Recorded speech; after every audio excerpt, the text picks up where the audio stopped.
So I'm going to start with the base. Now, when you're throwing in sections, you really do want to limit how much water you're using.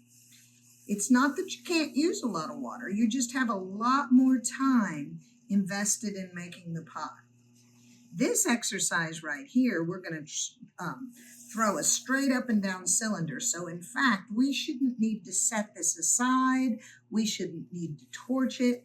We should be able to just move forward if we've executed it well.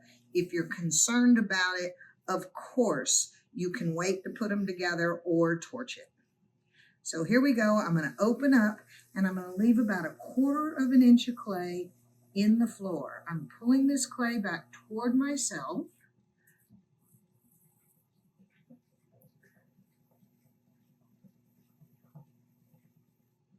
And I'm going to make this a narrow cylinder. And I'm going to throw it a little thicker because after I work the join in a perfect straight up and down cylinder, then I'm going to stretch the pot. And this is a way that you can say throw 4 pounds of clay, make a vase, and actually not have the problem of clay left in the bottom.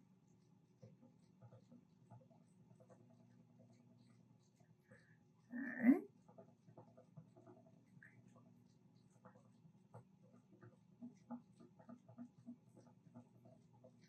That feels pretty good.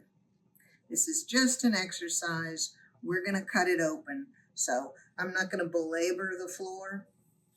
I'm going to push in on each side. My thumbs are holding over and I'm just straightening the wall up and compressing it with the heel right here of this part of my palm right there.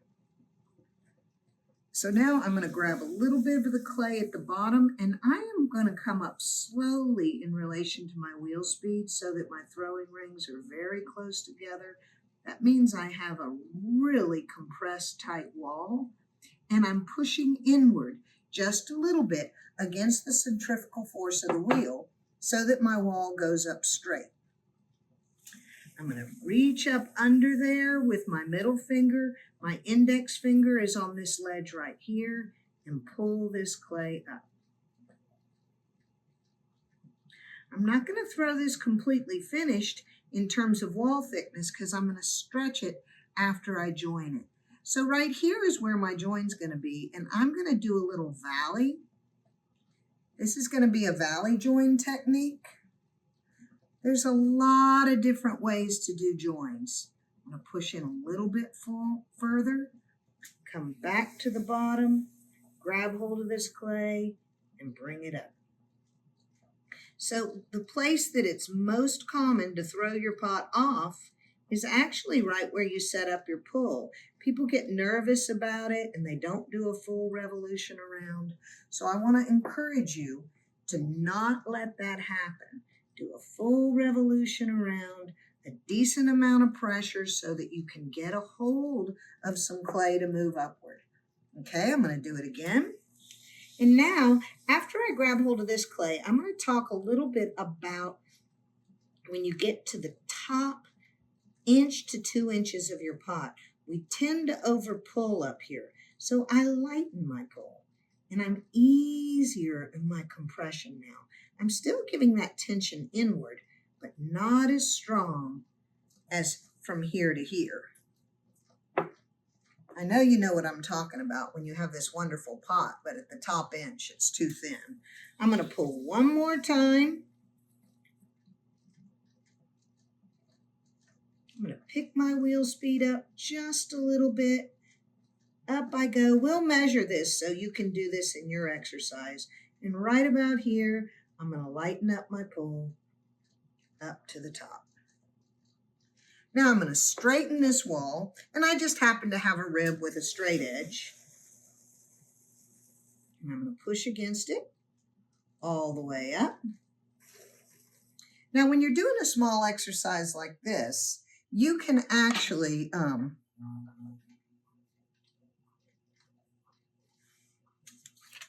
when you're doing a small exercise like this, you can actually compress out into your rib a little bit and give yourself some extra compression, especially at the base, because you don't want it to give way on you, even though you're getting pretty nice movement of the clay out of the bottom.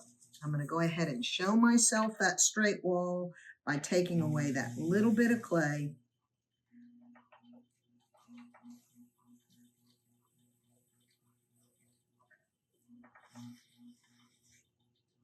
And now I'm going to give you some measurements. So this was 2 pounds of clay. I'm up 7 inches tall. My diameter from outside to outside is exactly 4 inches, okay? So I'm going to set this aside, but before I do, I'm going to score down in that valley just a little bit. I got to find a tool to do that with. I like to use my little oyster fork. Basically, you just need something that's going to get down in there without messing up what you've created. So here I go. I've got it scored nicely. I'm not going to worry about those goobers. Maybe I'll remove that big one.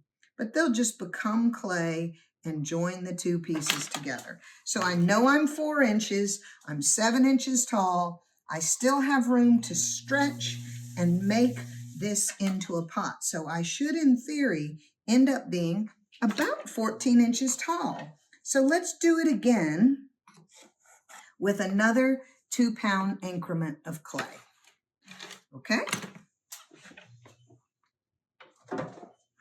We're going to do the exact same thing again. I'm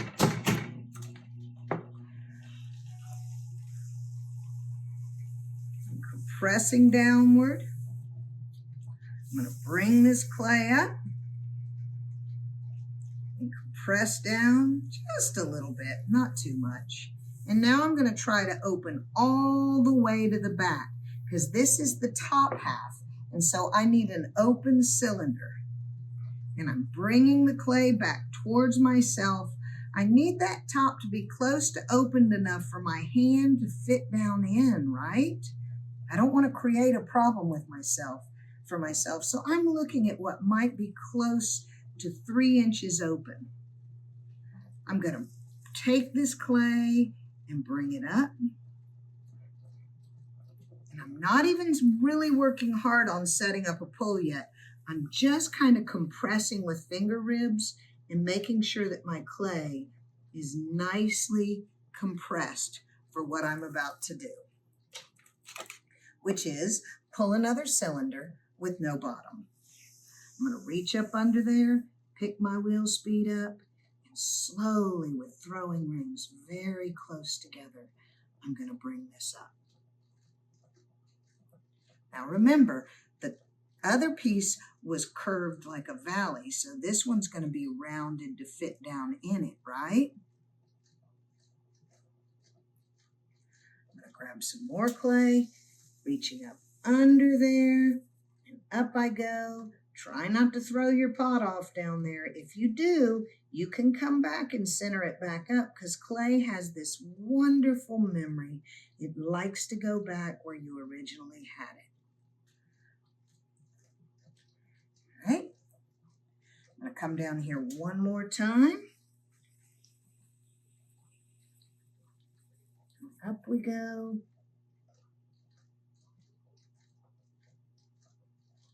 You can tell I compressed in a little bit just to make it stronger when I turn it over.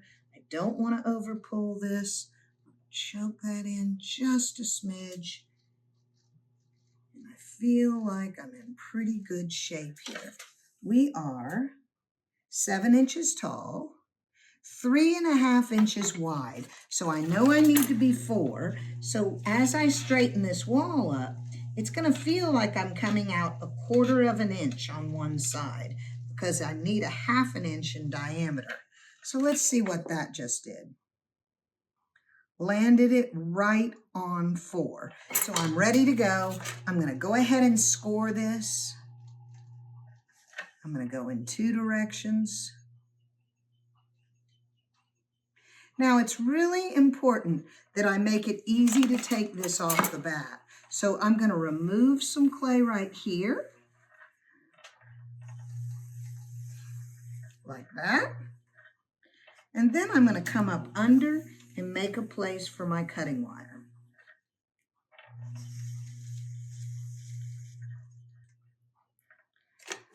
Okay. So I'm going to set this aside, and if I've done this well, they should fit together beautifully. And I'm going to show you how to work on your join. I also need to check and make sure this whole pot, so I've flipped it over and I'm setting it on there. Now I haven't torched anything because this is straight up and down. It really should cooperate. Now I'm going to look for that little doorway I made for my cutting wire, and I'm going to push through it and bring the wire to myself, and here I am. So once you're hooked on there, I'm just going to take my hand to the inside, and right here at this join, just like it's being glued together, I'm just compressing a tiny little bit. Do you see that? So what I have now is a super nice cylinder, right? I'm going to come right up to the top, and with a little moisture, not a lot, I'm just going to hold center, brace to my body, and bring the top of this cylinder on center.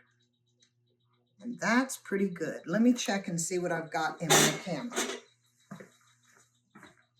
Oh yeah, we can see that really nicely.